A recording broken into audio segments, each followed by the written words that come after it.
Mga kapatid, magandang gabi po sa inyong lahat. Kayo po ba, naranasan nyo na po bang matikitan ng LTO, ng enforcers, ng police, pati yung mga local enforcers po dyan sa inyong mga munisipyo?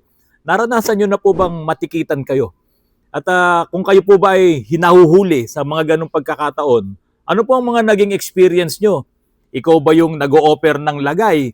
Kasi hindi naman sa lahat ng pagkakataon ang sisisihin natin yung mga enforcers, yung mga pulis. Dahil nga ayaw ding magpaabala ng mga violators, sila mismo yung nag-o-offer ng lagay. Pero meron din namang mga pagkakataon na yung mismong enforcers, no, yung mismong manghuhuli sa'yo dahil gutom na gutom, yan nga yung mga masasabi nating mga lakos, no, yung mga buhaya talaga, na halos gabi-gabi na lang or halos araw-araw na lang ay nagtatago doon sa isang lugar na hindi sila makikita ng motorista at kapag ka sila ay nag-violate, huli. O yan, sigurado yan, mga mangingikil yan, mangungutong yan. Pero alam nyo mga kapatid, ako po, sa buong buhay ko ng pagmamaneho, meron lamang akong 6 na huli. At doon sa 6 na huli po na yon, yung 5 po doon ay hindi talaga ako natikitan. Kasi alam nyo kung bakit, marunong po akong makiusap. Kasi kapag ka naman mga minor violations lang, kung makikiusap ka, hindi naman mga matitigas ang puso ng mga enforcers na yan. Hindi pa kasi ako nakatapat talaga siguro ng mga nangungutong. Yan.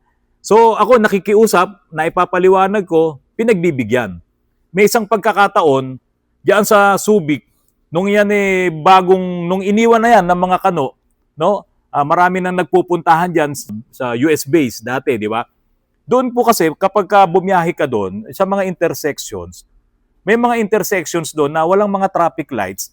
So pagka ikaw ay tumapat doon, hihinto ka muna. Hihintayin mo munang umabante yung isa na nauna sa'yo at saka ka ngayon aabante. Hindi ko lang alam yung tawag doon, paki-comments nyo nga po.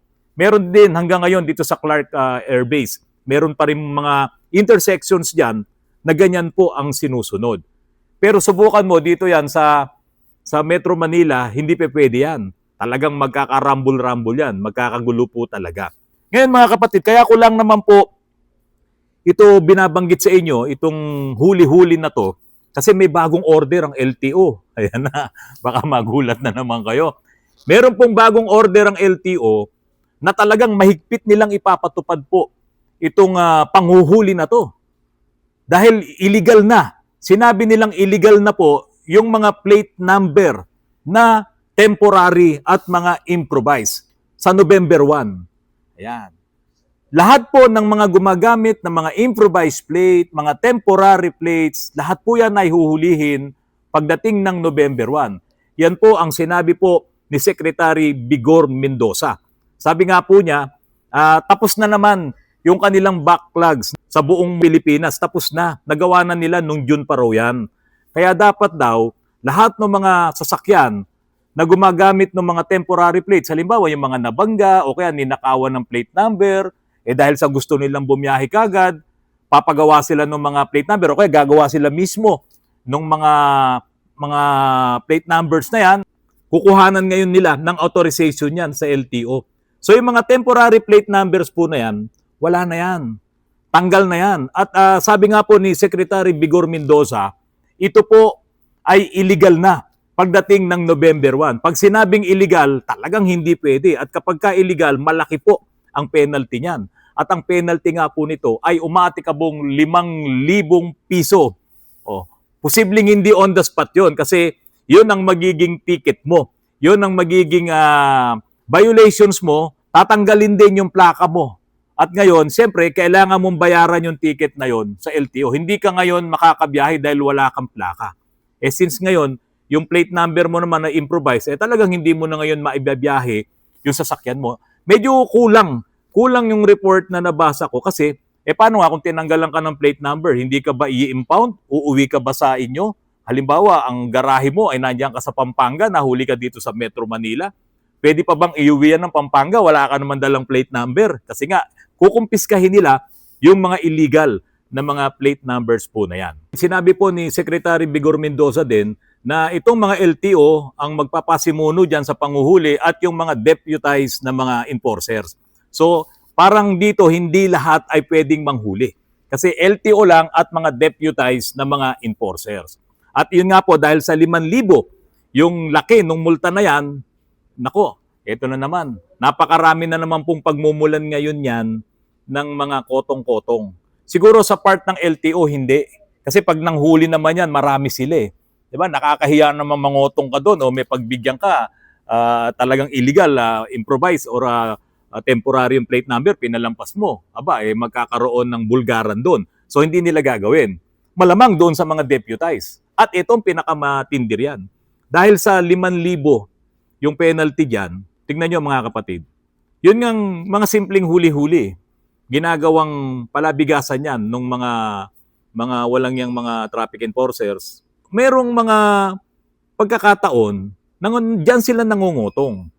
No? Halimbawa, tulad na lang yung coding na yan, kapag ka-coding ka, tapos napara ka, kasi hindi kasama sa NCAP meron kasing mga enforcers pa rin sa mga sulok-sulok, napaparahin ka, coding ka bakit ka nandyan? Hingin lisensya mo. Diba, pagkakuha ng lisensya mo, ayan na. Nagkakaroon na ng lagayan, nagkakaroon na ng suhulan dyan. Kasi ito namang violators, siya naman din minsan ang nag-o-offer ng mga suhul-suhul na yon. Ngayon eto, paano kung hindi naman talaga deputize at gagawin nila yung panguhuli nitong mga temporary plates, itong mga improvised plates, kahit wala sila ngayong karapatang manghuli nun, syempre, kung napara ka, improvised plate yun, parahin mo. Diba? Wala naman silang karapatang manghuli. Sabi kasi ng LTO, meron daw talagang deputized lang dyan. 5,000 yun. Sa tingin mo ba, hindi magkakaroon ngayon ng konting hocus-pocus dyan na, sir, kapag tinikitan kita dito, 5,000 ang babayaran mo dyan sa LTO. O ano ba, sir? Diba? Nung araw kasi, patapwi-tapwi lang Alam niyo ba yung tapwi? Nung panahon na bumabiyahe ko ng jeep, tapwi-tapwi lang. 50 pesos. Kasi malaki pang halaga nung 50 pesos noon. O tapwi-tapwi. Tapos naging 100. Pagka nga nagbigay ka ng 20 pesos, galit na galit sa'yo yung mga nanguhuli dyan sa EDSA noon. Noon, tsokolate pa yung kulay ng uniforme. Nung inabot ko yan. So ngayon, 5,000 yung halaga nung penalty dito sa mga improvised plate, temporary plates, kapag ka nahuli ka, sigurado may mangyayari dyan. Para hindi ngayon ma-penalty itong gumagamit ng improvised plate at makalampas siya. Pero sabi ko nga sa inyo mga kapatid, ito kapag LTO talaga ang nanghuli dito, yan ay sama-samang nanguhuli yan, marami sila, lagot ka dyan. Kaya kung kayo ay mga naka-improvised plates, kayo ay mga naka-temporary plates, naku mga kapatid, sabi ni Secretary Vigor Mendoza, meron pa kayong 29 days. Simula sa araw na to, 29 days. Kasi November 1 ay manguhuli na sila. Kaya ang sabi ni Secretary Mendoza, asikasuhin nyo na ngayon yan. Pagdating ng November 1, huli na kayo lahat. Ngayon, gaano kalawak yung mga temporary plates na yan? Ano ba yung... Kasi yun nga yung parang kulang doon sa nabasa kong report. Kasi merong mga nakikita ko pa rin na tumatakbong mga sasakyan, lalo na yung mga lumang sasakyan, na ang plate number nila ay may nakalagay pang matatag na Republika. Yun yung mga luma Kasi yung mga bago ngayon, halimbawa, ang sasakyan mo, registered dito sa NCR, may nakalagay na NCR doon sa baba. Kung registered dyan sa Region 12, may nakalagay Region 12 o kaya Region 4A. Yan yung mga plakang bago ngayon. Dahil nga sa marami pa rin talaga na mga lumang plaka na tumatakbo na wala pa ring available na plaka sa LTO, sabi naman ni Secretary Vigor, meron na raw sila lahat. Pero meron nga akong 2 sasakyan i-chinek ko, wala pa yung mga bagong plaka. So, yung ba ay mahuhuli rin? Masasabi bang iyon ay temporary? Yung plates na yon kasi nga, wala pa naman yung mga bagong plaka. May nakalagay doon, meron pa yung Perlas ng Silangan. Ayan. Yun yung mga lumang plates na ang dami pa rin tumatakbo ngayon. Yan ba ay kasama pa rin sa matitikitan at magbabayad ng 5,000? Ito pa mga kapatid, meron akong experience dito Kasi alam nyo, nung 2022, pandemic pa noon, hindi pa nakakabiyahe halos lahat ng mga sasakyan na nakakarating sa iba't ibang lugar sa Pilipinas, yung tawid dagat. Alam nyo ba na yung Toyota Grandia ko, nung irirehistro ko noong 2022, may huli ako sa Digos, sa Davao. Digos, Davao. Paano ako magkakaroon ng huli doon? Hindi naman ako pumupunta ng Davao. Di ba? Tapos nung pina-check ko, inimbestigahan namin, pumunta ako sa LTO, ako pala ay nahuli nag-illegal parking doon sa Digos, Davao at lahat ng information ko nandoon sa huli. Pati kung ano yung chassis number, lahat kung anong sasakyan nandoon. Eh sabi ko, paano mangyayari yun? Eh hindi nga ako makakarating ng Davao nung time na yon. So nag-imbestiga sila. Tinawagan ngayon yung direktor doon sa region na yon. At nung bumalik nga yung kanyang ano daw po, parang wrong input, parang wrong code lang daw po yun nangyari. Yun ang problema. Tapos sabi ko nga, sir, baka naman ako may kakambal plaka na ha? Kasi biro mo, yung plate number ng sasakyan ko, tapos yung mismong lahat ng informations nung sasakyan ko ay nandiyan sa computer nyo kasi pinakita sa akin eh. Diba? Hindi, wala naman. Sabi, wala kang kambal plaka. Pero, sabi niya, mayroong kasing mga nagbebenta ng mga improvised plates, yung mga temporary plates na yan sa online. Ang dami niya mga kapatid. Sa FB lang, tignan mo, i-type mo lang improvised plate. Type mo lang yung plate number. Maglalabasan ngayon, itong mga plate number na binebenta na yan sa online na halos kaparehas na kaparehas nung mga plate number na ginagamit natin, yung mga legit na mga plate number. Kaya dapat itong LTO, ipapatupad nyo na kagad sa November 1, itong panghuhuli nitong mga improvised plates na yan, saka mga temporary plates na yan. Dapat, una nyo na rin hulihin itong mga nagbebenta ng mga improvised plate, temporary plates, dito sa online. I-type mo lang ngayon. Sige, try nyo ngayon. Nanonood po kayo dito sa vlog ko. I-type mo. Makikita nyo kagad. Ang dami, halos parehas na parehas nung mga legit na plate numbers na ikinakabit sa ating mga sasakyan. Ngayon, dapat talaga ibawal yan eh. Kahit noon pa, dapat binawal na yan eh. Kasi alam nyo kung bakit? Ginagamit yan ng mga masasamang loob doon sa kanilang mga masasamang gawain. Halimbawa, meron silang hold upin o meron silang pupuntahang isang lugar. Meron silang, sabihin na natin, na gagawa ng kabulastugan doon. O meron silang gaganunin.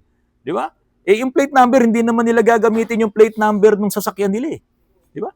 Ang ilalagay nila, itong mga nabibiling mga plate numbers na yan. At malas mo, kung makatugma ngayon, nung plate number mo na legit, yung nabili nila sa online.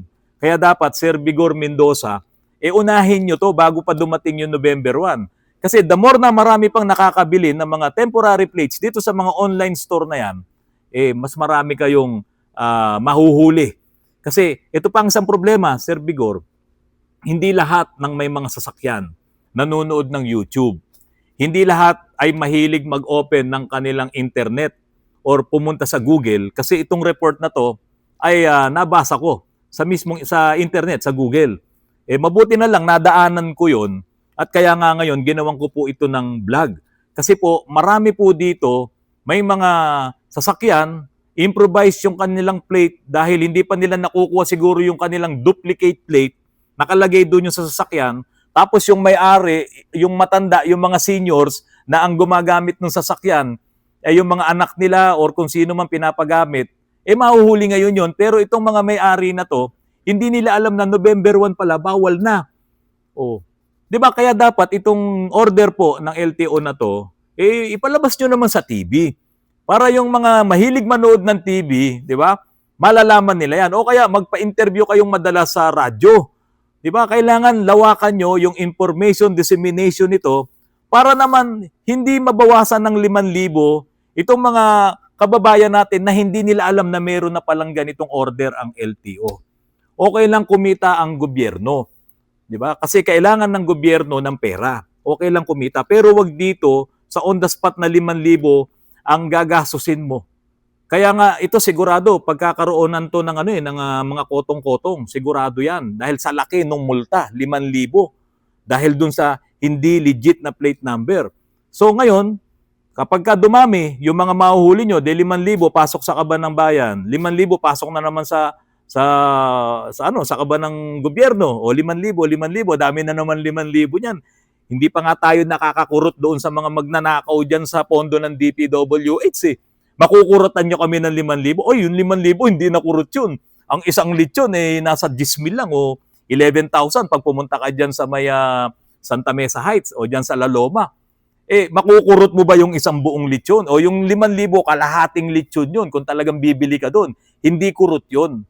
Malaking pera po kasi yun. Ang sinasabi ko lamang po, ito nga, Yung bilyon-bilyon na nawala na pera ng gobyerno, napunta dito sa mga kamay ng mga magnanakaw na ito na hindi pa natin alam kung sino-sino silang lahat.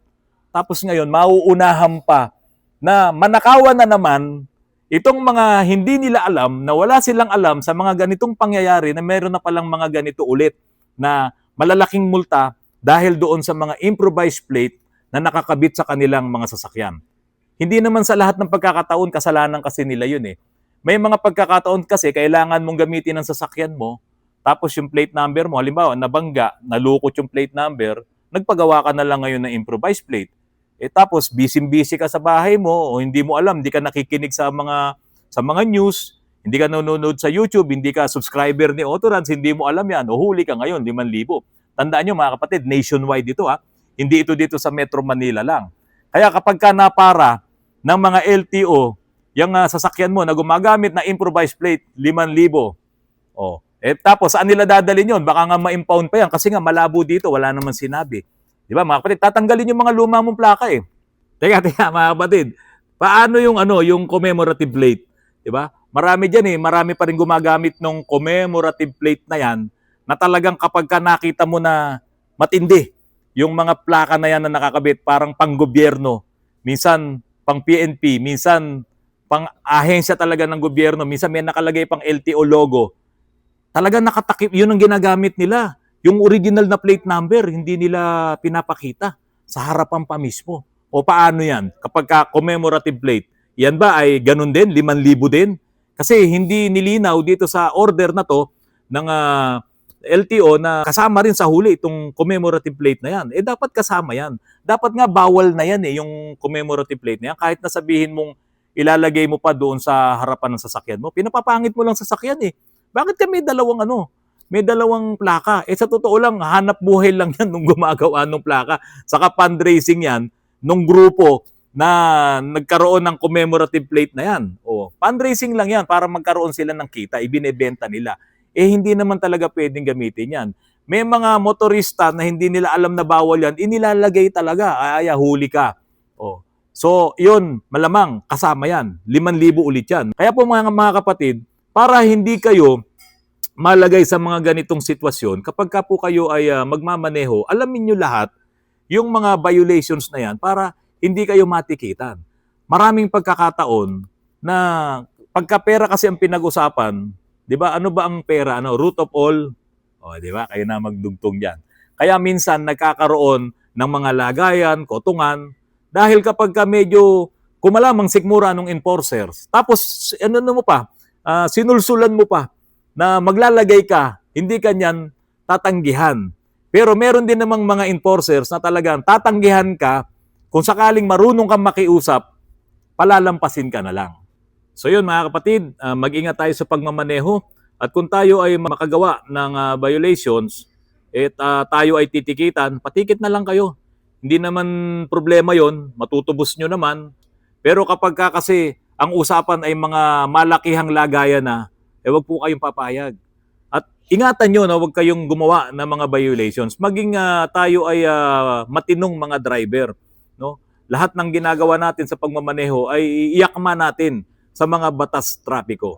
Mga kapatid, maraming salamat po sa patuloy na pagtangkilik nyo po sa aking channel. Sana po manatili po kayong laging nakaabang sa aking mga vlogs at kahit naman ganitong kwento lang ang ginawa kong vlogs, meron naman din po tayong napulot na makakatulong po sa ating mga pagmamaneho at pag-aari po ng ating mga sasakyan.